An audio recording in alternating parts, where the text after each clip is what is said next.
எல்லாருக்கும் வணக்கம்.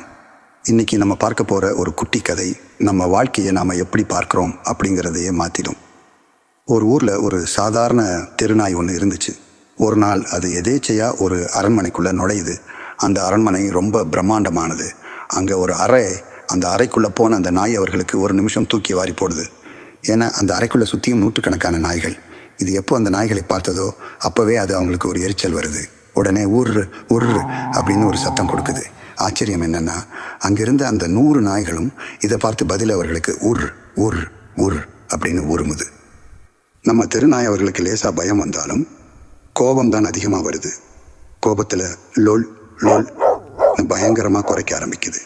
அவ்வளோதான். அங்கே இருந்த அத்தனை நாய்களும் ஒரே நேரத்தில் இதை பார்த்து குறைக்க ஆரம்பிக்குது. இந்த நாய் கொஞ்ச நேரம் அமைதியாக நின்று பார்க்குது. மற்ற நாய்களும் அமைதியாகிடுது. ஆனால் பயமும் நடுக்கமும் இந்த நாயை விடலை.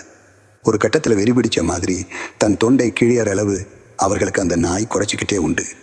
அந்த நாய்களும் விடாமல் பதில் அவர்களுக்கு குறைக்குதுங்க. கடைசியில் என்ன ஆச்சு தெரியுமா? பயமும் பதற்றமும் உச்சத்துக்கு போய் அந்த நாய் அங்கேயே மயங்கி விழுந்து செத்தே போயிடுது. பாவம், அந்த நாய் சாகிறது அவங்களுக்கு முன்னாடி ஒரு நிமிஷம் நிதானமாக கவனிச்சிருந்தா ஒரு உண்மை புரிஞ்சிருக்கும். அது நுழைஞ்சது நூற்றுக்கணக்கான நாய்கள் இருந்த அறை கிடையாது, நூற்றுக்கணக்கான கண்ணாடிகள் இருந்த அறை.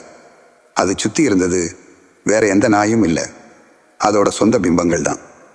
அங்கே கேட்ட சத்தமும் மற்ற நாய்களோட குரல் இல்லை, இதோட சொந்த குரலோட எதிரொலி தான். நண்பர்களே, இந்த கதைக்கும் நம்ம வாழ்க்கைக்கும் ஒரு பெரிய தொடர்பு உண்டு. இந்த உலகம் ஒரு பெரிய கண்ணாடி மாதிரி தான். நாம் மற்றவங்க மேலே கோபப்பட்டா பதில் அவர்களுக்கு நமக்கு கோபம் தான் கிடைக்கும். நாம் மற்றவங்களை வெறுத்தா நமக்கு வெறுப்பு தான் வந்து சேரும். ஆனால் அதே கண்ணாடியை பார்த்து நீங்கள் ஒரு புன்னகையை கொடுத்தா உலகம் உங்கள் அவர்களுக்கு பதில் அவர்களுக்கு ஒரு அழகான சிரிப்பை பரிசா தரும்.